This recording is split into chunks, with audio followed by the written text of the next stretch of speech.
It was the sound that did it. The sound and then the way everything went still. It was late fall in upstate New York. I was about 16 and my buddy Sam and I were trying to make a quick buck by hunting in the woods near my family's cabin. We weren't seasoned hunters or anything but just two dumb kids with a couple of rifles, a few cans of beer and a ton of stories about the wildlife out there, bears, coyotes, deer. We'd gone out there countless times, and the only real danger was from the occasional wild boar, which was more of an annoyance than anything. That day was supposed to be like all the others. We were out there for a few hours already, walking along the old logging road near the creek. It was cold, but the kind of cold that didn't bother you too much if you kept moving. The sun was starting to dip low, and that's when we heard it. A long drawn-out scream. Almost like a woman, but not really. It was deep, like it came from somewhere far in the woods. And it didn't stop. It went on for a good 10 seconds before we looked at each other. I asked Sam if he heard it, but I could tell by his face that he had. You don't get that look on your face unless you hear something you can't explain. We both froze. Sam was the first to speak. Probably just a bobcat, he said, but it didn't sound like he believed it. He was a bit too pale, his voice shaky. I knew bobcats sounded nothing like that.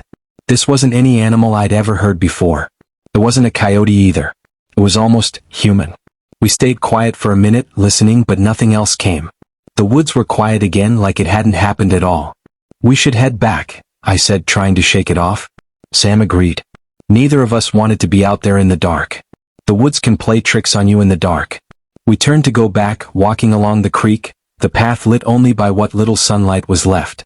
But then, we heard it again. This time it was closer. Much closer. Sam and I stopped in our tracks, both of us looking around, our hearts racing.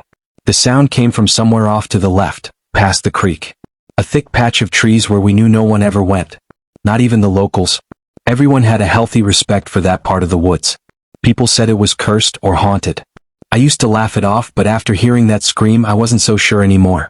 We didn't say anything to each other. There was no need. We both knew we had to get out of there. I remember walking faster, almost running at times, but we didn't speak. The air felt heavier, like it was pressing down on us. Even the wind had died.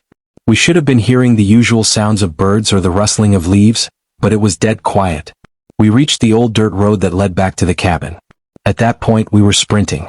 I remember the trees seemed like they were moving closer together, like they were reaching toward us. We kept looking behind us, half expecting something to be there. Then I heard something. A crunch just behind me. Sam must have heard it too because he looked over at me, his face pale. I turned around just in time to see the edge of something dart behind a tree. It was fast, way too fast. I don't know what it was, but I swear it wasn't human. It was tall, way taller than anyone could have been out there. I could see the branches shaking from the impact as it moved. I froze, my heart pounding so hard I could feel it in my throat. Sam didn't hesitate. He grabbed my arm and pulled me forward, nearly dragging me. "Run," he hissed. We ran harder, not even daring to look back anymore. I remember my lungs burning, my legs aching, but we didn't stop. When we finally made it to the cabin, I slammed the door shut behind us, locking it. I wasn't sure what I thought was out there, but I knew I didn't want to find out. We didn't speak much that night. We barely slept. Every time a twig snapped outside or the wind howled, we were both wide awake, staring at the door. The next morning, we packed up and left early. Neither of us ever spoke about what happened again. Sam moved away a few months later, and I didn't keep in touch with him.